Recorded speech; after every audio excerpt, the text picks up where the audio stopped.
تداولت عدة صحف عربية في مواقع الإنترنت خبر إصدار الولايات المتحدة حكم الإعدام بحق الهاكر الجزائري حمزة بن دلاج الموقوف منذ 2013 بعد قرصنته أكثر من 200 موقع تابع لبنوك وقنصليات أوروبية، بالإضافة إلى مواقع تابعة للحكومة الإسرائيلية والأمريكية، وقيل بأنه كشف أسرارا لجهات فلسطينية. خبر الإعدام تم نفيه من قبل عائلة بن دلاج في الجزائر، وقيل إنه لا أساس له من الصحة.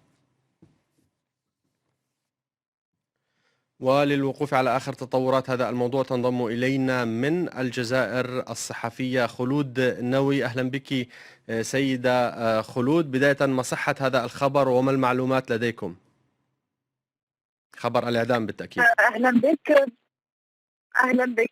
في الحقيقة بعض المواقع الخاصة إعلامية تداولت خبر إعدام حمزة بن دلاج، وبعض المواقع الأخرى نصت على لسان عائلته إن الخبر لا أساس له من الصحة، يعني وقالت أن الخبر كان مجرد إشاعة، وأن المحكمة قرار المحكمة لا يوجد هناك أساس من الصحة لهذا الخبر الذي سيدة نوي، بعض المواقع.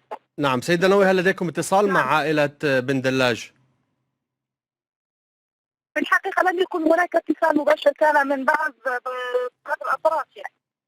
نعم، وهل يعني تأكد فعلا نفي خبر الإعدام، وما على ماذا تستند العائلة؟ يعني ما المبررات لديهم في نفي هذا الخبر؟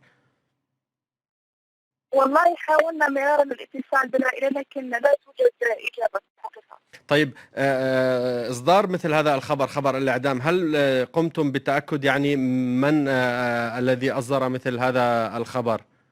هل تواصلتم مع بعض المواقع؟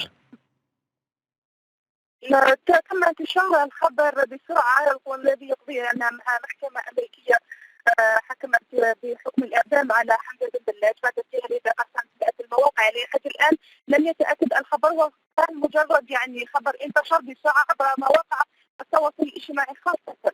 نعم. طيب، هل يعني بحسب متابعتكم لهذا الملف أين وصل، إن كان لديكم معلومات، ملف بن دلاج؟ في الحقيقة لو كان هناك خبر وتأكد منه كانت وسائل الإعلام الأمريكية أصدرت هذا الخبر، يعني قبل وسائل الإعلام عربية أو مواقع عربية. طيب سيدة نوي، ما هي يعني أبرز التهم الموجهة له بن دلاج في الولايات المتحدة؟ والله أبرز التهم هي أنه تم أكثر من 217 بنك بواسطة الحصيلة المعلوماتية، كما أخذ أكثر من 4 ملايير دولار منها من عدد ميزانية دول، ووزع أكثر من 280 مليون دولار على جمعيات خيرية في فلسطين، كما سيطر على أكثر من 8,000 موقع فرنسي، وكذا مواقع خاصة بقنصليات أوروبية. جزيل الشكر لك الصحفية خلود نوي، كنت معنا من الجزائر.